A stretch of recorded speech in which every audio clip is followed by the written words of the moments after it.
Exercise number 15. Start. Sir, I rise to support the bill brought forward by the Honorable Deputy Minister of the Ministry of Finance. Banking is a service of vital importance to industry, commerce, and agriculture. It is concerned with the creation of credit money and its distribution between various users, such as industry and agriculture, or between institutions and individuals. In fact, the smooth working of the modern economy depends on the proper regulation of credit with which the banks are concerned. The question, therefore, of recruitment of the personnel of banking institutions assumes great importance. The Banking Commission had recommended the establishment of such a commission in its report in 1985. In fact, government have been rather late in bringing forward this very important and necessary piece of legislation.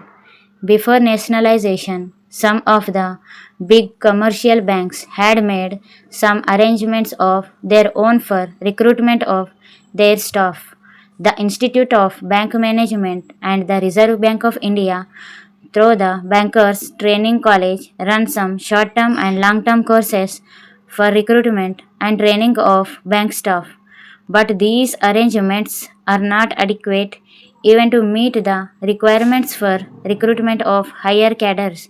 The largest proportion of banks staff consists of clerks and cashiers.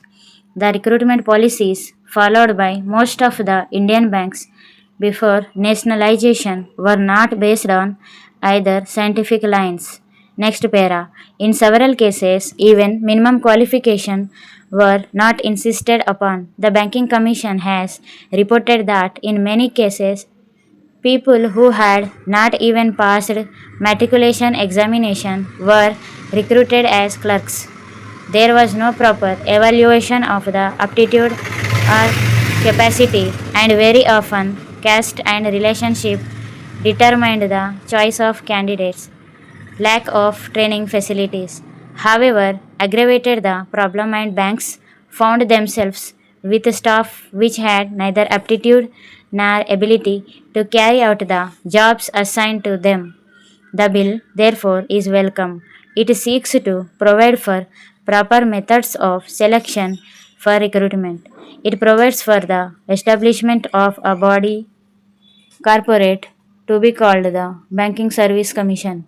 It shall be the duty of the Commission to hold competitive examinations to recruit people for clerical and allied cadres, junior officer cadres, and such other officers cadre as the central government may by notification specify.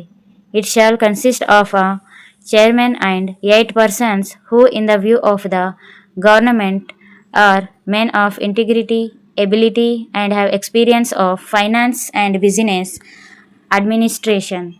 Next para. The bill rightly attaches great importance to selection of people for the clerical cadre because the clerical staff constitute the largest proportion of the total manpower, and it is they who render the banking service to the people. Rapid expansion of banking ensures further that many of them will soon get promotion to the officers' cadre.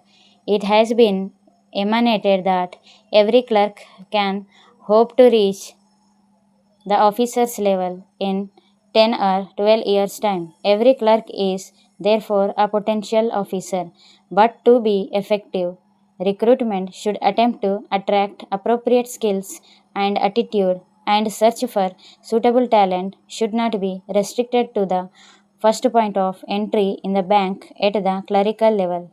It should also be extended to attract sufficient numbers of persons who possess executive skill. With the functional enlargement of the banks, they require the service of experts such as agricultural scientists and those who are experts in engineering.